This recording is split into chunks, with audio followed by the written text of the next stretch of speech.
वजन मत बढ़ने दो। आपकी हाइट के हिसाब से जो वजन है उसको मेंटेन करो। ज्यादा खा लिया, जॉगिंग करो, दौड़ो, उसको कम करो।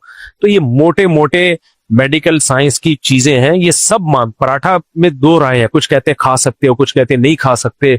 इख्तलाफ का फायदा उठाओ, खा लो। डॉक्टरों की राय में बड़ा इख्तलाफ है, पराठा खाएं कि नहीं खाएं। इजमाए उम्मत से ये, डॉक्टरों के इजमा से ये साबित नहीं है, इसलिए हम खाते हैं सुबह पराठा। और देसी घी का खाते हैं, ये डीजल की नहीं खाओ। तो क्योंकि बहुत ज्यादा फिर वो एतदाल से तजावुज हो जाएगा। एक आम आदमी के लिए यही है, वरना आम आदमी कहां से लाएगा जौ उबाल के और मल्टीग्रेन। और उसमें टेंशन इतनी है ना मल्टीग्रेनों में। एक दिन मैंने मल्टीग्रेन आटा पकाया, घर वालों से कहा खाना बनाओ, तो मैंने कहा बस पराठा खा के मर जाना ये ज्यादा बेहतर है मल्टीग्रेन आटे से खा के जिंदा रहने से। मुश्किल, टेंशन में ना डालो, लेकिन कुछ तो हो ना, वजन तो ना बढ़ने दो ना कम से कम। तो एतदाल से ना अपनी सेहत की परवाह करो। हफ्ते में कम से कम एक दिन जॉगिंग कर लिया करो, अगर रोजाना नहीं हो रही। अगर जॉगिंग नहीं हो रही, वॉकिंग तो करो मेरे भाई। चलो तो सही, रात को या शाम को या सुबह को वॉकिंग तो करो, कुछ तो हिलो तो कम वक्तो। मकसद, मेरा मकसद ये है। पड़े पड़े मर जाओगे, दफ्तरों में बैठे हुए हैं, वहां भी खा रहे हैं, पता नहीं पेट क्यों खराब नहीं होता। मुझे जब दावतों में लोग कहते हैं ना आपने इतना क्यों नहीं खाया, मैं कहता हूँ वो समझते हैं बहुत परहेजगार हैं ये हजरत जी धोने वाले लिए। मैं कहता हूँ मैं हजम नहीं कर सकता यार इतना जितना तुम लोग हजम कर रहे हो। तो तुम पे हैरान हो रहा हूं, क्योंकि आदत नहीं डाली ना हमने। लोगों ने आदत डाल के ना अपने मैदे के स्पेस को बढ़ाया हुआ होता है, वो खाए जा रहे हैं, हजम हो रहा है। मेरे से नहीं होता हजम। मैं अगर सुबह पेट भर के नाश्ता किया बहुत ज्यादा, दोपहर पेट भर के, रात को नहीं खाया जाएगा, फिर रात को हल्का खाना पड़ेगा। तो खाए जा रहे हैं। और लोग कहते हैं हमारा मैदा बहुत मजबूत है। ये मैदा मजबूत नहीं है, ये ढीठ है, ये बदतमीज मैदा है, ये ढीठ है, ये मरवाएगा तुम्हें। वो मैदा ज्यादा अच्छा है जो थोड़ा ज्यादा खाओ तो खराब हो जाए। वो सिग्नल दे देता है कि बस आपने उसको खिला खिला के ढीठ बना दिया। वो कह रहा है यार बस अब कब रोजाना खराब थोड़ी होता रहूंगा मैं। जैसे एक डॉक्टर ने बताया, मैंने कहा रुसम तो इतना गंदा पानी कराची में आ रहा है, लोगों के पेट खराब नहीं होते। कहते हैं ये इसलिए नहीं कि पानी अच्छा हो गया है, पेट आदी हो गया उस गंदा पानी पीने का, तो पेट खराब नहीं होगा, लेकिन उस गंदे पानी के जो साइड इफेक्ट है वो तो बहरहाल जाहिर होंगे। पेट तो आप किसी भी इलाके में जाओ, 2-4 दिन पानी आपका पेट खराब करता है, फिर पानी की आदत हो जाती है इंसान को। लेकिन उसमें जो गंद है वो तो पेट खराब करेगा ना, वो सॉरी बॉडी को खराब करेगा वो। तो इसलिए मेरे भाई सेहत से बढ़कर दुनिया में कोई नेमत नहीं है। वहमी ना बनो, सब कुछ खाओ पियो, मसनूई चीजों को बोलो छोड़ दो। और ये कोल्ड ड्रिंक से ज्यादा खतरनाक ये ताकत के जूस हैं। कहते हैं मैं फ्रेश डब्बे का फ्रेश जूस पीता हूं। जब डब्बे का कह दिया तो फ्रेश जूस है नहीं वो। ये मैंने एक दिन बयान में कहा था कि एक साहब मुझे कहने लगे कि मैं ना एक मल्टीनेशनल कंपनी बड़ी मशहूर है, मैं नाम नहीं लेता, उसका वो जूस पीता हूं मैं, ऑरेंज जूस। मैंने कहा ऑरेंज भी कहते हैं, उसमें विटामिन सी होता है। मैंने कहा यार लतीफा सुनाने से पहले बता देना चाहिए कि बहुत बड़ा लतीफा सुनाने वाला हूं, ताकि मैं उस हिसाब से अपने लंग्स में स्पेस पैदा करूं हंसने की। एकदम इतना बड़ा लतीफा सुन के ना बाज़ हार्ट अटैक का खतरा होता है। कंपनी का जूस है, उस पे क्या कह रहा है, विटामिन सी कह रहा है, उसमें लिखा हुआ होता है। मैंने कहा बेवकूफ किसी और को।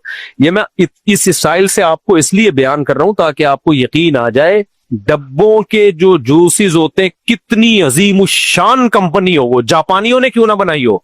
उसमें हल्फिया बोल सकता हूं, विटामिन सी बोलो नहीं होता, हो नहीं सकता उसमें, क्योंकि विटामिन सी आप जब उसको गर्म करोगे या उसमें केमिकल डालोगे उसको सेव करना पड़ता है ना। वो जूस ऐसा तो नहीं है ना कि इधर डब्बे में आया इधर लोगों ने पी लिया। कम से कम भी 1.5-2 हफ्ते तो दुकान में रहेगा ना वो।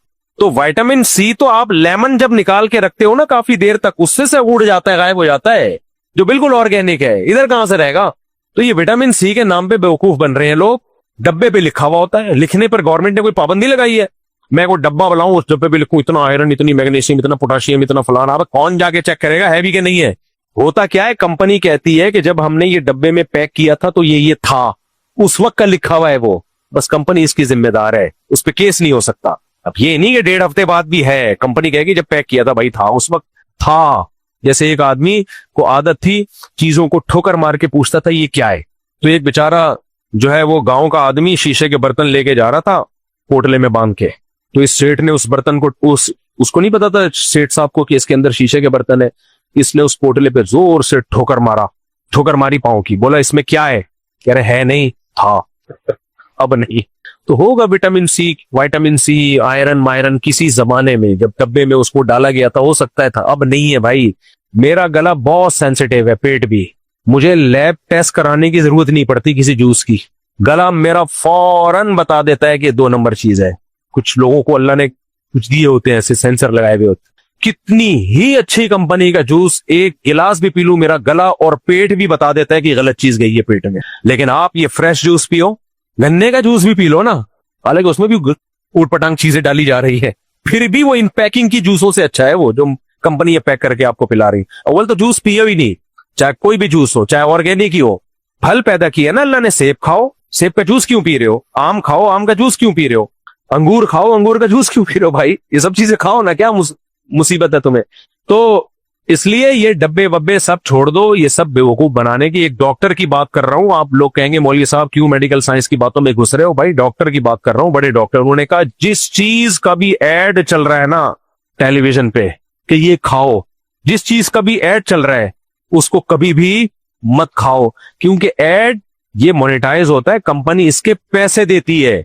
तो एड चला के वो कंपनी फिर अपने पैसे अपनी प्रोडक्ट बिकवा के वो पूरे करती है। वो आपकी सेहत के लिए कंपनी वजूद में आई नहीं है। आजकल अस्पताल सेहत का काम नहीं कर रहे, जूस की कंपनियां तुम्हारी सेहत का क्यों ख्याल करेंगी भाई? जिन अस्पतालों का काम था हेल्थ, वो जिम्मेदारी पूरी नहीं कर रहे और आप समझ रहे हो कि कमर्शियल एक कंपनी है जूस की, वो आपकी सेहत का ख्याल करेगी। तो ये रमजान में लोग पी रहे होते हैं फलाना कंपनी का जूस, फलाने कंपनी का जूस, बेड़ा गर्क कर रहे हो। जवानी में कुछ पता नहीं चलता। हमारे दोस्त पठान आते हैं, हमें तो कुछ नहीं होता। मैं कहता हूँ बेटा अभी कुछ नहीं होगा, पठानों की भी अब वो सेहतें नहीं रहे। पठानों के दादे 99 साल तक शादियां कर रहे होते थे, अब कर रहे हैं। कोयटा वालों की हड्डी देखो, फौलाद जैसी हड्डी होती है पठानों की। एक डॉक्टर ने कहा पठान की जो कोयटा और ये जो केपीके में पहाड़ी इलाकों के पठानों की हड्डी इतनी मजबूत है, अगर ये सेहत का ख्याल करें ये 150 साल तक जिंदा रहे। इतनी मजबूत हड्डी, एक हड्डियों के स्पेशलिस्ट ने मुझे बिल वास्ता बताया किसी के जरिए, इतनी मजबूत हड्डी आज रही है पठानों की वो सेहत। आप देख लो, मैं भी पेशावर से होकर आया, वही यार 50 साल में सब आड़े तिरछे भाई, 60 साल में सब टेढ़े मेढ़े। कोयटा में भी कोई ब्लड प्रेशर का मरीज है, कोई सांस का पेशेंट है, कोई वो गए वंस अपॉन अ टाइम। सही। तो ये सब का बेड़ा गर्क किसने किया है? ये सब इसी ने किया है, चीनी ने, बेकरी आइटम ने, कोल्ड ड्रिंक ने। अब गांव देहातों में भी ये चीजें आ रही हैं बहुत तेजी से, डबल रोटियां खाना शुरू कर दी उन्होंने। तो इतना तो बनता है, इन चीजों को खत्म नहीं कर सकते, कम से कम कम कर दो। क्या ख्याल है भाई? गलत तो नहीं कह रहा? नान मान मत खाया करो। मैं से तो हमारे अब्बा को एक दिन किसी ने डबल ब्रेड दे दी, डबल रोटी। हमारे अब्बा गांव देहातों के पले हुए, वो रोटी खाने के आदी थे, उनको किसी ने दी डबल रोटी। हालांकि पाकिस्तान नेवी में थे और पूरी दुनिया घूमी, ऐसे देसी नहीं थे कि दुनिया का पता ही ना हो। सारी दुनिया का कोई मुल्क नहीं छोड़ा उन्होंने, सिवाय चीन और ऑस्ट्रेलिया के। कहते मान ही गया, बाकी पूरी दुनिया में ट्रैवलिंग, डबल रोटी नहीं खाते थे। एक दिन मुझे याद है वालदा ने दे दी कि खा लें, वालिद साहब ने जब घुमाया ना, मुंह में चिपट जाती है डबल रोटी। ऐसा ही होता है ना, कहते हैं इतना गुस्से, वो कहते हैं ये अल्लाह ने गुनाहों की सजा दी हुई है लोगों को, रोटी से हटा के किस पे लगा दिया? डबल रोटी, चिपट जाती है मुंह में। मैं भी डबल रोटी जब खाता हूं ना तो चाय के साथ उसको नरम कर करके उतारता हूं, मतलब चिपड़ती आटे की तरह चिपक जाती। अंग्रेज के जितने खाने हैं, कोई एक भी कमबख्त ढंग की चीज नहीं खाता। बर्गर बंद खाता रहेगा, मुंह में चिपड़ता रहेगा वो सारा। हमारी रोटी या लाल आटे की कैसा मजा आता है चबाने में, करके हलक में नीचे उतरती है। और इस रोटी का एक वेट होता है, इस वेट की वजह से कब्ज नहीं होता, ये भारी होती है, जाती है ना, पुश करती है। तभी लोग कहते हैं हम सुबह नाश्ते, एक साहब से मैंने कहा यार तुम वॉशरूम नहीं जाते? कहते हैं यार वॉशरूम में जब मैं नाश्ता करता हूं तो पिछला वाला जाके अगले वाले को पुश करता है, फिर रिपोर्ट पेश होती। समझ रहे हो? एक पूरा साइकिल, एक सिस्टम है कुदरत का बनाया हुआ कि भाई जब आप लाल आटे की रोटी खाते हो, फाइबर होता है उसमें, वो जाती है पुश करती है, उसका एक वेट होता है। अगर आप बर्गर खाओगे वो वेट नहीं बनेगा आपका। अगर आप खाली ये इसी तरह की चीजें फोड़ते फाड़ते रहोगे तो वो नहीं बनेगा। कब्ज की बीमारियां, बड़ी आंत का कैंसर, पता नहीं क्या क्या, कोई बंदा अपना जाके टेस्ट करा के देखे, वो बीमारियों का डब्बा निकलेगा, डब्बा, बीमारियों का डब्बा। और इस बीमारियों से जिंदगी अजाब बनी हुई है, सुस्त बैठे रहते हैं, पड़े हुए, जहां पड़ा हुआ, नींद नहीं आ रही, बेख्वाबी, डिप्रेशन, न चल सकता है, न बात कर सकता है। लतीफा सुनाओ तो हंसी नहीं आएगी, कमबख्त को बैठा रहेगा, हिलाना पड़ता है, बे लतीफा सुनाया मैंने। रोने की बात करो, रोना नहीं आएगा, समझ में नहीं आ रहा होता है हो क्या रहा है। दूसरी शादी की